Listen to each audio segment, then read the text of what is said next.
Sur les routes de houille roulent les violences, sans fin assassinent. Nos enfants fourbus s'effrangent, des déserts les condamnent. Les barbelés s'étendent le long des horizons.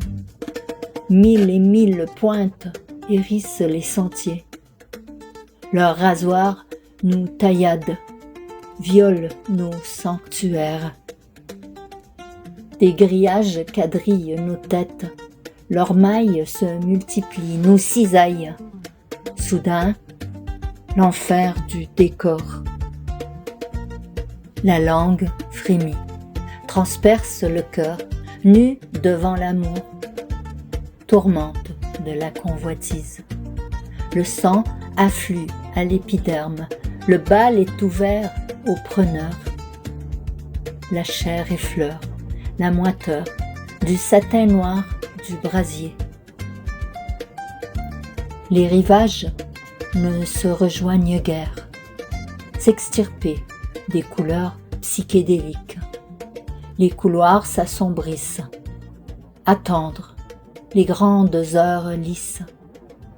Jamais les nœuds ne se dénouent, à toute force pour fendre l'anarchie.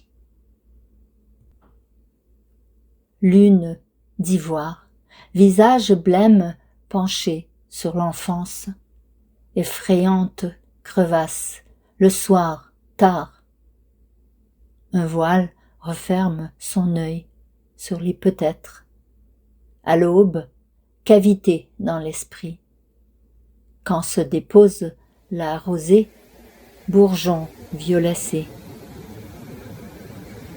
Lune de prière, s'évader, s'abîmer dans la brume des étoiles, gravir l'échelle de Dieu et enfin suivre le chemin de lumière.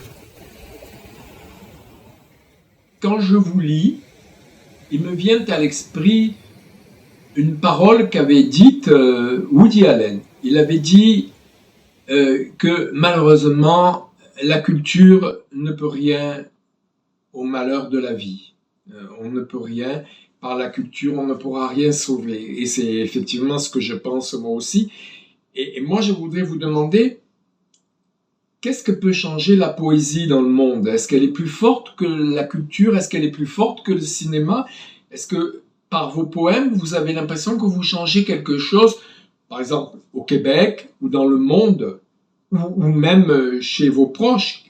Qu'est-ce que ça change? Qu'est-ce que ça modifie dans les comportements ou dans notre quotidien? Non, je ne pense pas du tout comme Woody Allen.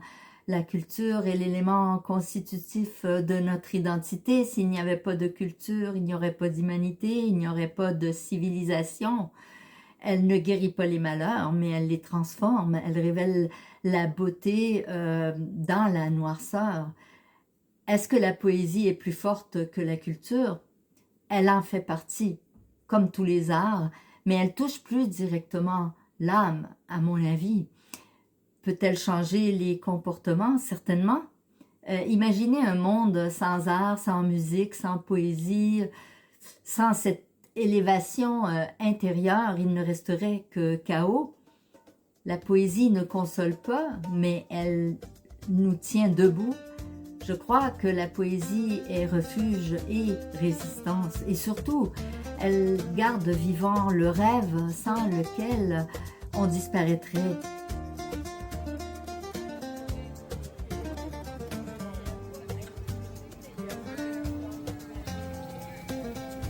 Une voile te mène vers d'autres prières. Nuées d'oiseaux migratoires, tes manœuvres dessinent ta descendance. Au gouvernail, tu suis les méandres de la terre promise. Le ciel glisse. Au gré des pentes, dévale les buttes sans frein vers l'exil. Tes corridors se dénudent de fissures en crevasses. Roseaux suspendus en un geste futile. Dans ces galeries, le temps pose ses sentinelles, érige des herses et bloque les sorties. Désormais, la pupille culbute dans l'irréel. Elle balaie le filigrane du possible, grappille l'imparfait. On invoque le lointain, qu'il se remplisse de magie, de brillance, d'étoiles. Que pouvons-nous devant l'intangible? Monter dans la chaloupe, loin des rivages douteux, capturer les écailles de lune sur les eaux rétamées de l'âme en péril. L'heure est au firmament où moutonnent les mauvais états. Elle n'a plus d'aiguille pour pointer vers la jour. Descendre de la chaloupe, poser les valises, un lys au cœur. Qu'on pose souvent, c'est si vous aviez un pouvoir magique, même qui ne durerait qu'une journée, mettons, ou qu'on vous offre une baguette magique à Noël, par exemple, qu'est-ce que vous voudriez changer dans le monde, ou chez les gens, ou dans l'avenir? Enfin, qu'est-ce que vous voudriez changer? Qu'est-ce qui vous touche à ce point? Et puis, je vous demanderai si vous voulez bien lire, vous aussi, un extrait du recueil Varap. Votre question interpelle mon penchant idéaliste, humaniste.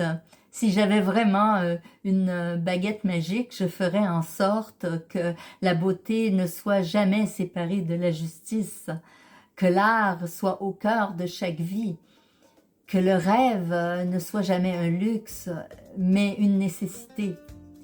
Je changerais aussi le regard pour qu'on voit non seulement ce qui est, mais ce qui pourrait être. Et je mettrais la poésie dans chaque vie pour qu'on n'oublie jamais d'être humain.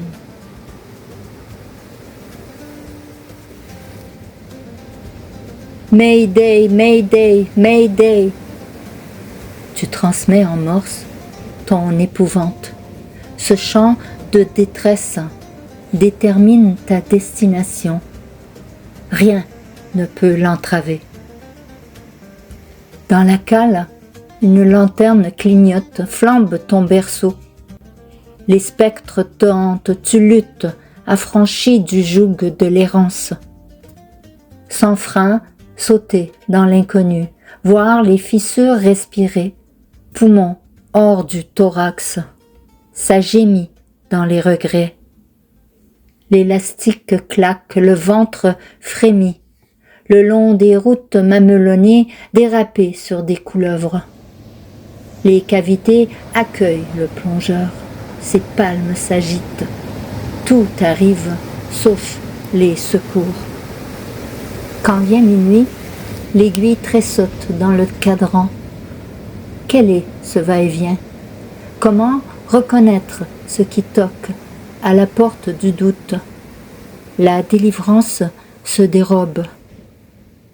Le vent dans la misaine, tu vois l'anse du salut. Un cormoran te lance une bouée. Tes lèvres assoiffées affleurent l'univers idyllique. Enfin se pose ton cœur nomade. Alors Nora, pour terminer maintenant, j'aurais une question très simple, c'est quels sont vos projets actuels et que nous préparez-vous pour l'avenir? Et bien, merci pour cet entretien qui était passionnant. Mes projets tournent tous autour de la littérature en général et de la poésie en particulier. Je continue d'écrire, bien sûr, c'est une nécessité intérieure. 2 ou 3 recueils sont en gestation. Je veux aussi faire circuler les mots, les faire vivre ailleurs que sur la page, participer à des festivals de poésie, des résidences d'écriture. J'aime animer aussi des ateliers de poésie auprès des jeunes et des adultes. Pour suivre mon projet, les livres voyageurs, qu'est-ce que c'est? C'est que je transporte à l'étranger des centaines de recueils de poètes québécois pour que la poésie aille à la rencontre de lecteurs inattendus. Je tiens à promouvoir la poésie québécoise, à faire entendre ces voix multiples, singulières, vivantes, parce que je crois que la poésie doit marcher dans le monde, libre, contagieuse, essentielle.